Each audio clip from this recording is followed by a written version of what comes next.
Lord dear family, मैं प्रभु यीशु मसीह का जन आपका स्वागत करता हूं जीवित प्रभु की उपस्थिति में। और आज हम वचन पर बहुत गहराई से मनन करेंगे, जिसके द्वारा आपकी ज़िंदगी के सारे मसले सोल्व हो जाएंगे। आपके परिवार की सारी प्रॉब्लम सोल्व की जाएगी, क्योंकि यीशु मसीह जीवित है और आपसे प्यार करता है, आपसे मिलना चाहता है। उसका वचन आज आपको छुड़ाएगा। मेरे साथ पढ़े यूहन्ना रचित सुसमाचार, उसका 11 अध्याय 25 और 26 वचन। यूहन्ना रचित सुसमाचार 11 अध्याय उसका 25 और 26 वचन। Praise the Lord. वहाँ लिखा है, प्रभु यीशु मसीह ने कहा, पुनरुत्थान और जीवन मैं ही हूँ। जो कोई मुझ पर विश्वास करता है, यदि वह मर भी जाए तो भी जिएगा। और जो कोई जीवित है और मुझ पर विश्वास करता है, वह अनंत काल तक न मरेगा।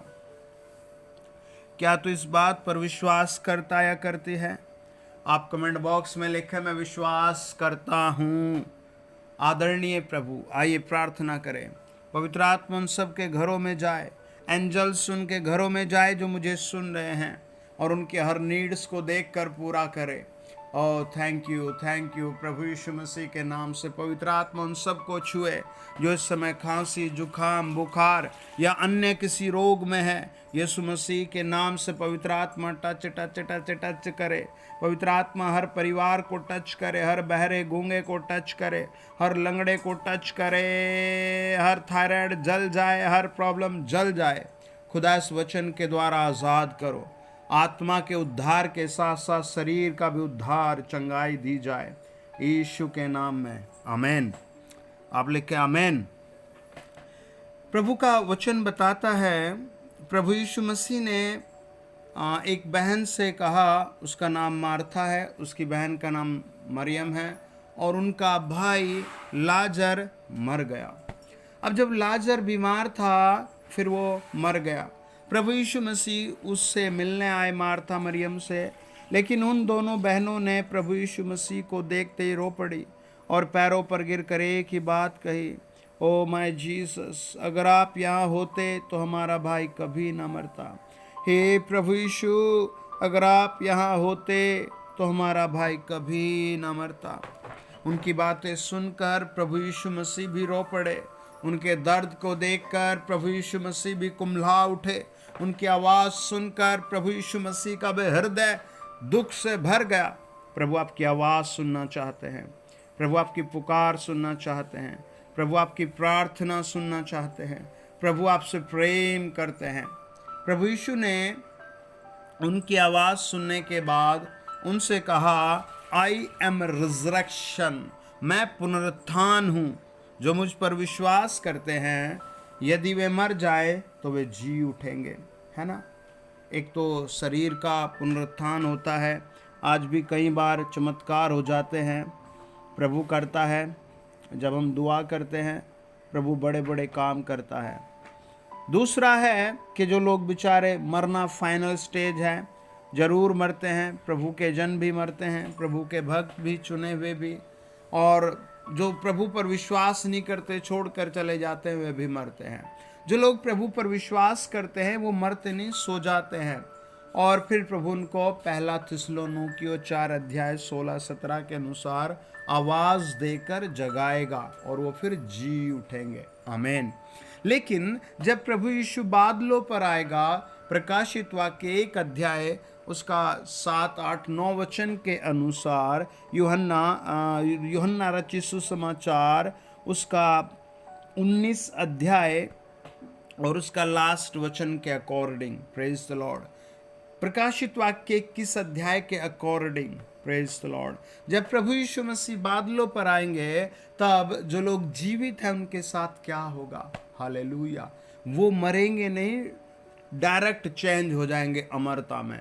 वो मरेंगे नहीं, डायरेक्ट प्रभु में बदल जाएंगे और अनंत काल के राज्य के लिए चले जाएंगे। और जो पाप में है, दुख में है, या किसी समस्या में उनको हम वचन से समझते हैं, उनकी लाइफ का क्या है। अपने हाथ उठाओ, बोलो, प्रभु मेरी ज़िंदगी में बड़े बड़े काम करो। हालेलुया। प्रभु यीशु मेरे द्वारा बड़े बड़े काम करो। Praise the Lord. तो दानियल कहता है, जब हम दानियल की पुस्तक और 12 अध्याय 2 वचन पढ़ते हैं, जो भूमि के नीचे सोए रहेंगे उनमें से बहुत से लोग जाग उठेंगे, कितने तो सदा के जीवन के लिए और कितने अपनी नामधराई और सदा तक अत्यंत घिनौने ठहरने के लिए। तो प्रियो, प्रभु यीशु मसीह के वचन को बहुत गंभीरता से समझो, बहुत गंभीरता से प्रभु के वचन को लो, प्रभु को खुले दिल से आराधना करो। जहाँ जहाँ आपको लगता है मेरे जीवन में गड़बड़ी है, पाप है, उसको प्रभु के हाथ में सौंप कर आगे बढ़ो, प्रभु खुद छुड़ा लेगा आपको। लूका रचित सुसमाचार कहता है 16 अध्याय उसका 25 वचन, अब्राहम ने कहा, हे पुत्र, स्मरण कर कि तू अपने जीवन काल में अच्छी वस्तुएं पा चुका है, और वैसे ही लाजर बुरी वस्तुएं, परंतु अब वह यहाँ शांति पा रहा है, तू तड़प रहा है। इससे पता लगता है एक धर्मी के मृत्यु के बाद भी उसके लिए क्या रखा है, और एक अधर्मी की मृत्यु के बाद भी उसके लिए क्या रखा है ना। Be careful. आज आपको प्रभु छुएगा, टच करेगा, प्रॉब्लम्स दूर करेगा, बेरोजगारी दूर करेगा। Be careful. प्रभु के वचन को सुनो। जब एक विश्वासी इस दुनिया से जाएगा तब भी प्रभु उसके लिए कुछ रखता है। वचन बताता है लूका 16 अध्याय 28 वचन, मेरे 5 भाई हैं, वह उनके सामने इन बातों की चेतावनी दे, ऐसा न हो कि वे भी इस पीड़ा की जगह में आ जाएं। दरअसल ये स्टोरी लूका रचित सुसमाचार 16 अध्याय की है। प्रभु यीशु मसीह ने बताया, एक आदमी, गरीब आदमी था, बीमार आदमी था, लेकिन एक दूसरा बहुत धनी आदमी था, बहुत ताकतवर था, बहुत पैसे वाला था। जब गरीब आदमी मरा तो उसके पास कफन भी नहीं था, लेकिन उसके हृदय में प्रभु यीशु परमेश्वर था। लेकिन अमीर आदमी के जिंदा के भी हृदय में प्रभु नहीं था, मरने के बाद भी हृदय में प्रभु नहीं था। उसने आखिरी समय में भी कोई प्रार्थना नहीं की। वो मलमल के वस्त्र पहनता था, बहुत सुंदर जीवन जीता था, उसका दाह संस्कार भी बड़े धूमधाम तरीके से हुआ था। जब वो मर जाता है तब वो स्वर्ग जाता है, तो वहाँ देखता, रे बाप मैं कहाँ फंस गए, तो नरक है। और उसकी रूह कांप जाते, वो कहता है, हे प्रभु, किसी को घर में भेज दो, मेरे 5 भाई और हैं, वो भी ऐसा ही लाइफ स्टाइल जी रहे हैं, वो भी इतने मज़े में हैं, वो भी आनंद में, वो भी खुशी में, उन्हें भी स्वर्ग का कोई पता नहीं, उन्हें भी स्वर्ग के लिए कोई चिंता नहीं, प्लीज़ किसी को भेज दो कि वो छुड़ाए जाएं। लेकिन वो मना कर देता है ना। फिर कुछ नहीं हो सकता। प्रकाशित वाक्य 14 अध्याय 13 वचन कहता है, मैंने स्वर्ग से यह शब्द सुना, लिख, जो मृतक प्रभु में मरते हैं वे अब से धन्य हैं। आत्मा कहता है, हाँ, क्योंकि वे अपने कामों से विश्राम पाएंगे और उनके कार्य उनके साथ हो लेते हैं, है ना। अपने परिश्रम से, अपने संघर्ष से वो क्या पाएंगे?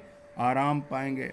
मैं आपके लिए घोषणा कर रहा हूँ, आपकी ज़िंदगी में जो भी संघर्ष है, प्रभु यीशु नाम से वो ईजी हो जाए, जो भी हार्ड वर्क है वो आसान हो जाए। आप लिखे आमीन। प्रभु का वचन कहता है यशायाह 66 अध्याय और उसका 24 वचन, ये लास्ट अध्याय है यशायाह का और उसकी लास्ट वचन है, तब वे निकल कर उन लोगों के शवों पर जिन्होंने मुझसे बलवा किया दृष्टि डालेंगे, क्योंकि उनमें पड़े हुए कीड़े कभी न मरेंगे, उनकी आग कभी न बुझेगी और सारे मनुष्यों को उसमें अत्यंत घृणा होती है। सारे मनुष्यों को उनसे अत्यंत घृणा होती है। किन से घृणा होती है? जो पाप में जी रहे हैं, जो पाप की एक्टिविटी में है, जो पाप को एंजॉय कर रहे हैं। अय्यूब 18 अध्याय को मैं आपके लिए होमवर्क है, बहुत अच्छे से पढ़ना और समझना। अय्यूब 18 अध्याय में कुछ कुछ वचनों को पढ़ता हूँ, दुष्टों के क्या विषय में वचन बताता है। वो कहता है, दुष्टों का दीपक बुझ जाएगा और उसकी आग की लो न चमकेगी, उसके डेरे में का उजाला अंधेरा हो जाएगा और उसके ऊपर का दिया बुझ जाएगा। ये दुष्टों का रिवार्ड है। आप अपने घुटने टेक कर कहें बड़ा सीरियसली, प्रभु यीशु मेरी ज़िंदगी में काम करो, मैं विश्वास करता हूँ मेरे लिए मारे गए, गाड़े गए। वचन बताता है उत्पत्ति 14 अध्याय 21 वचन, तब सदोम के राजा ने अब्राहम से कहा, प्राणियों को तो मुझे दे और धन को अपने पास रख। है ना, मीनिंग ये है कि शैतान आदमी के प्राणों को चाहता है, लोगों को चाहता है, उनके साथ एक्टिविटी करे। धन पैसा तुम रखो। आज आप देखिए, लोग परमेश्वर से प्रार्थना नहीं करते, अपनी ज़रूरतों के पूरा करने के लिए किस हद तक गिर रहे हैं, कल्पना भी नहीं की जा सकती। बहुत डाउन स्थिति तक चले गए लोग। परमेश्वर का विश्वास करो। मैं आपसे घोषणा कर रहा हूँ, मैं आपके लिए कह रहा हूँ, मैं आपको सजेक्ट कर रहा हूँ, एडवाइस दे रहा हूँ, परमेश्वर का भरोसा करो। अगर आपके पास एक ही शर्ट है तो परमेश्वर का भरोसा करो। अगर आपके पास एक ही टाइम का रोटी है तो भी भरोसा करो। गलत काम में मत जाओ। खुदाबंद जरूर आपके लिए एक रास्ता खोलेगा। आपके लिए परमेश्वर एक रास्ता आज ही खोलेगा। परमेश्वर आपकी ज़िंदगी में इंटरेस्ट रखता है। अगर आप परमेश्वर में इंटरेस्ट नहीं रखते, फिर काम होना मुश्किल हो जाता है। प्रार्थनाएं वहाँ जा कर के स्वर्गदूत घर के बाहर जाकर वापस आ जाते हैं। लेकिन आप अपना घर खोल दो, दिल खोल दो, प्रभु आपके लिए चमत्कार करने को आ रहा है। आमीन। वचन बताता है उत्पत्ति 10 अध्याय 8 और 9 वचन, कूश के देश में निम्रोद भी हुआ, पृथ्वी पर पहला वीर वही हुआ, वही यहोवा की दृष्टि में पराक्रमी, शिकार खेलने वाला ठहरा। इससे यह कहावत चली, निम्रोद के समान यहोवा की दृष्टि में पराक्रमी, शिकार खेलने वाला। दरअसल अगर इसको हम एक दृष्टांत के रूप में या सही थ्योरी में देखें तो ये निम्रोद ऐसा समझो कि आत्माओं का शिकार करता था। मुझे कैसे पता लगा? मैंने कई सारी थ्योरीज को पढ़ा, प्रार्थनाएं की। हमारे प्रार्थना भवन में कई परिवार ऐसे आते हैं, जब मैं हाथ रखता हूँ तो वो कहती है कि मैं 40 ईयर्स इसके घर में हूँ। एक दुष्टात्मा ने कहा मैं 3 पीढ़ियों से इसके घर में हूँ। एक दुष्टात्मा ने कहा इसके पिता के पिता के पिता ने मेरे साथ सिग्नेचर किया है कि 10 जनरेशन मेरी सेवा करेंगे और मैं इसके घर में कोई बरकत, कोई खुशी नहीं आने दूंगा। सारी खुशी उसने ले ली। बड़ा दुख हुआ। 4 जनरेशन शैतान के हाथ में बिकी हुई है। परमेश्वर का वचन आपको आज़ाद करना चाहता है। प्रभु आपकी तरक्की करना चाहता है। दुष्टों के लिए बहुत कुछ है, दुष्टों के लिए सारी चीज़ें हैं। प्रभु का वचन बताता उत्पत्ति 10 अध्याय 8-9 वचन, वो आत्माओं का शिकार अहेर करने वाला था। पढ़े अय्यूब 18 अध्याय 11 से लेकर 14 वचन, चारों ओर से डरावनी वस्तुएं उसे डराएंगी और उसके पीछे पड़कर उसको भगाएंगी। उसका बल दुख से घट जाएगा और विपत्ति उसके पास ही तैयार रहेगी। वह उसके अंग को खा जाएगी, वह मृत्यु का पहलौटा उसके अंगों को खा लेगा और अपने निजडेरे का भरोसा यह करता है, उससे वह छीन लिया जाएगा और भयंकरता के राजा के पास पहुंचाया जाएगा। जो उसके यहाँ नहीं है वह उसके डेरे में वास करेगा और उसके घर पर गंधक छितराई जाएगी। उसके छड़ तो सूख जाएगी और डालियाँ कट जाएगी। पृथ्वी पर से उसका स्मरण मिट जाएगा और बाजार में उसका नाम कभी न सुन पड़ेगा। वह उजियाले संध्यारे में ढकेल दिया जाएगा और जगत में से भी भगाया जाएगा। तब चेलों ने लिसन केयरफुली, ये दुष्टों के विषय में प्रोफेसी है। हालेलुया, ये दुष्टों के विषय में प्रोफेसी है। बाइबल बताती है अय्यूब 18 अध्याय 21 वचन, निसंदेह कुटिल लोगों के निवास ऐसे हो जाते हैं और जिसको परमेश्वर का ज्ञान नहीं रहता उसका स्थान ऐसा ही हो जाता है। यानी शैतान जो आत्माओं को हंटर कर रहा है, आत्माओं का शिकार कर रहा है, वो इसी खोज में है कि लोगों को भ्रमित रखे। किसी को जातियों के भ्रम में, किसी को धर्म के भ्रम में, किसी को पैसे के भ्रम में, किसी को बाजुओं के भ्रम में, किसी को अपने पद के भ्रम में परमेश्वर से वो दूर रखना चाहता है। कईयों को अपनी नीड्स में फंसा कर रखता है। आप अपनी प्रार्थनाओं पर घमंड करें, प्रभु पर घमंड करें, अपने आप को नरम दीन होकर 24 आवर कहें, प्रभु you are my god, please save my soul. आप देखेंगे परमेश्वर का वचन कहता है होशे 4 अध्याय 6 वचन, मेरे ज्ञान के न होने से मेरी प्रजा नाश हो गई। तूने मेरे ज्ञान को तुच्छ जाना, इसलिए मैं तुझे अपना याजक रहने के अयोग्य ठहराऊंगा। इसीलिए कि तूने अपने परमेश्वर की व्यवस्था को त्याग दिया, मैं भी तेरे बाल बच्चों को छोड़ दूंगा। परमेश्वर ने होशे में लोगों से ये बात कही। आज भी परमेश्वर ये बात लोगों से कहता है। कई बार मैं एक जगह मीटिंग करने गया, फिर मैं एक जगह और मीटिंग गया, एक आदमी ने मुझे कहा, if you are a man of God तो आप हॉस्पिटल जाकर लोगों को क्यों नहीं चंगा कर रहे, आप ऐसे क्यों नहीं कर रहे। मैंने कहा मैं तो चाहता हूँ मैं हॉस्पिटल में जाऊँ, आप लोगों को तो तैयार कीजिए। लोग परमेश्वर के लिए तैयार नहीं होते। आप परमेश्वर के लिए तैयार हो, आप प्रार्थनाओं के लिए तैयार हो, आप नम्रता के लिए तैयार हो। प्रभु का वचन कहता है उन्होंने परमेश्वर को त्याग दिया, परमेश्वर ने भी कहा उनका स्थान छीन लिया जाएगा, उनके बाल बच्चों को छोड़ दिया जाएगा, वे अयोग्य हो गए हैं, उन्होंने परमेश्वर के पद को त्याग दिया है। होशे 6:3 कहता है, आओ हम ज्ञान ढूंढे परमेश्वर का, प्रभु यीशु का, वरन यहोवा का ज्ञान प्राप्त करने के लिए यत्न भी करे, क्योंकि यहोवा का प्रकट होना भोर का सा निश्चय है। वह वर्षा के समान हमारे ऊपर आएगा, वरन बरसात के अंत की वर्षा के समान जिसमें भूमि सिंचती है। जब आप परमेश्वर के वचन को पढ़ते हैं, पूरी क्रूस की घटना को पढ़ते हैं, तो आपका दिल आपके पापों से अलग हो जाएगा, कर्मों से, पूर्वजों के दंड से अलग हो जाएगा। जब आप प्रभु यीशु मसीह के जी उठने की पावर को पढ़ते हैं, तो आपकी बीमारी मर जाएगी, आपकी कमजोरियां मर जाएंगी, परेशानियां मर जाएंगी, आप एक नए व्यक्ति उठ खड़े होंगे। आमीन आमीन।